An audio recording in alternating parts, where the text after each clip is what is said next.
So Dr. Umar got this lashes system where he says if he thinks someone's cool, how many lashes he would give him. And he said he would give Deion Sanders 50,000 lashes for his move to go to Colorado University Boulder.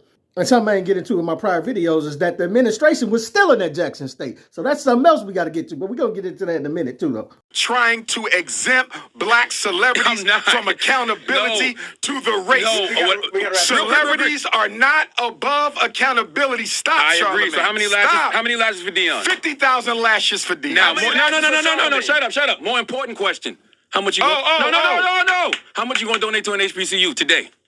I'm building 2 independent schools. The first in its history. No doubt, but those aren't HBCUs. Whoa. No. If you're gonna be that passionate about HBCUs, how much you gonna donate to an HBCU Let me answer today? your question. May I? Yes. You had him when he started talking about donate. Oh, wait a minute. Because we were talking about how much somebody else gave, and Dion was giving and giving, and the institution was stealing.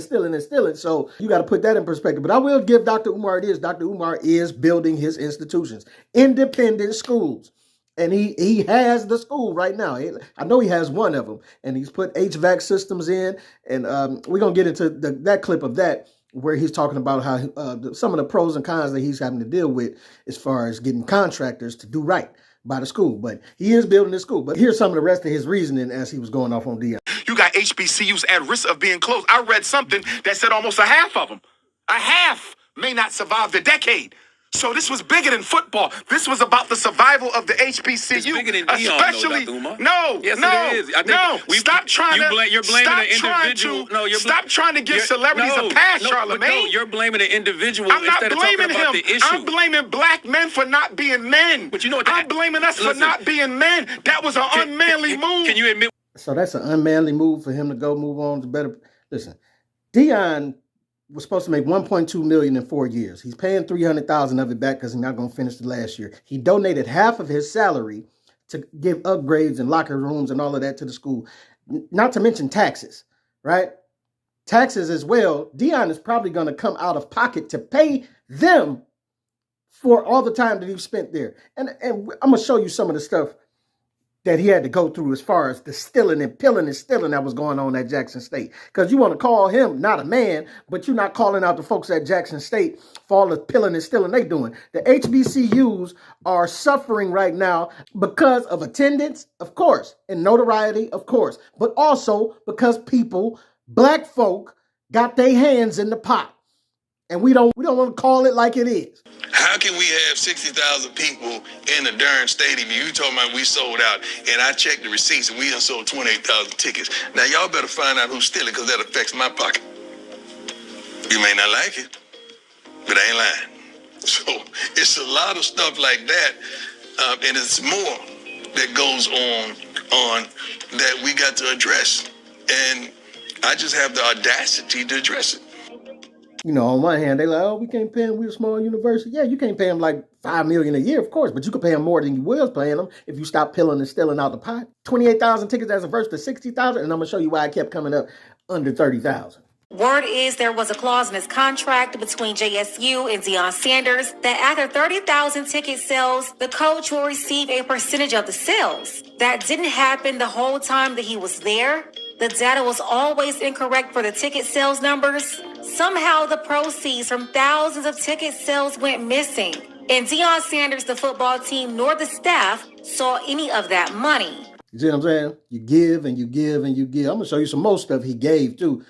It's just over and abundantly he giving back, giving his time and all of this money and time. But yet you still reaching in my pocket by cutting the numbers and make sure I don't hit my bonuses and get my percentages and this, that, and the other.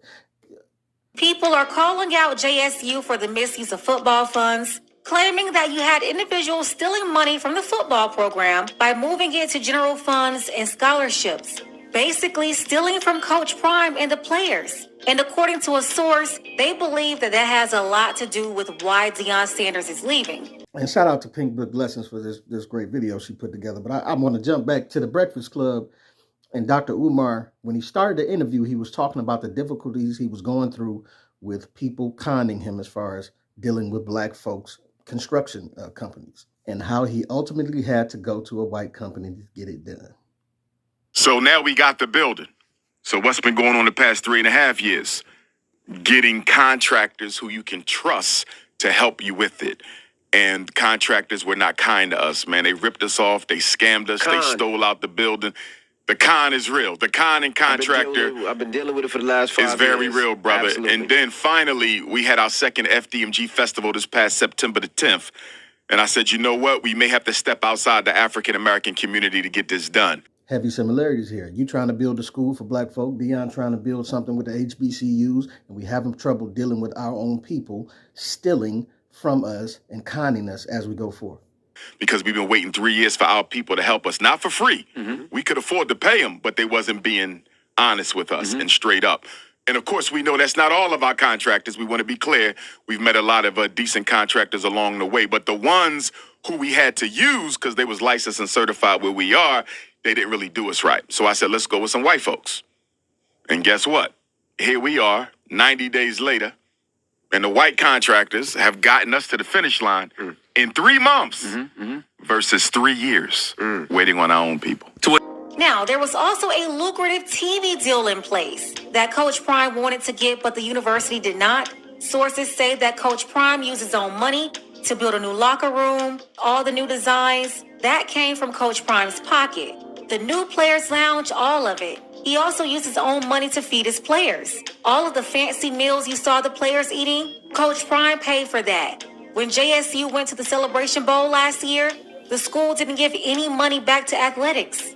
You know, when these schools play in these big bowls, they earn a lot of money by participating. So the football team, they're bringing in the money, but none of that money that they made off them went back to the football team. And so when you're constantly giving and pouring into this program and building these young men up and giving out of your pocket, and the administration keep disrespecting you by pilling and stealing, you're going to feel some type of way at some point, like you may need to go somewhere else.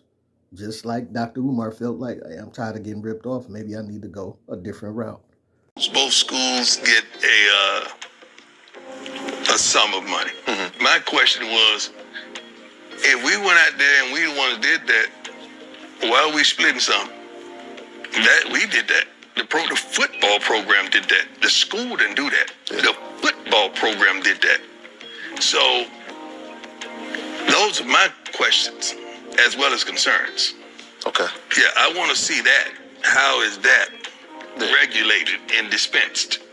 Right. Dispersed, rather. Obviously, if something's coming back to the school, majority of it should be for the people who... At least show me the percentage. Okay. And I'm fair. Show me the percentage. And so I think what Dion is asking is not too much. They don't want to show him the percentage because they don't want to get into that talk that's about to be had. Furthermore, back to the Breakfast Club interview, we got to address our own giving as black folks to our HBCUs. History, brother. Are HBCUs chronically underfunded? Of course. Were they chronically underfunded before Dion? Yes. Yes. Will they be chronically underfunded after Dion? Yes. Absolutely. What are those reasons that they're chronically underfunded? We don't get Because back. we as black men have not come together to create the funding source to make sure they survive. I don't want to hear about the government. We have too many wealthy blacks. Y'all interview them every day. I'm with you. So Message. you got low alumni donors, Okay. right? Okay. Low endowments. Correct. That's a us problem. He part of us. Why you keep exempting celebrities? But he's one They're not person. better than us. He's one person. Okay, but the point is that one man could have been a catalyst for a movement that would have revolutionized the survival of HBCUs. But why does the movement stop just because he left? HBCUs gonna still be You're here. missing the point. No. But he going off on him so hard, like he supposed to be, like he just got to save everything. Like, I mean, you got to save yourself at some point, HBCUs. Stop stealing. And if you do find the people that are stealing, get them out of there so that when somebody like Dion comes along, you can take strides in fixing the problem. Mind you, he didn't have this much smoke for Kanye because Kanye stood up to said certain community. You know what I'm saying? And Kanye is one of the most white approval-seeking people that we know. As much as I did like when Kanye stood up and said something, he still is like, as soon as he gets a chance, he just right back to the white folk. But you ain't come at Kanye like that, though. And mind you, Kanye's a billionaire. Well, was a billionaire, but I mean, why haven't you went off that hard on him on why he hasn't created any institutions or donate to the HBCUs or this, like that? You go this hard on the one brother who has given and given and given?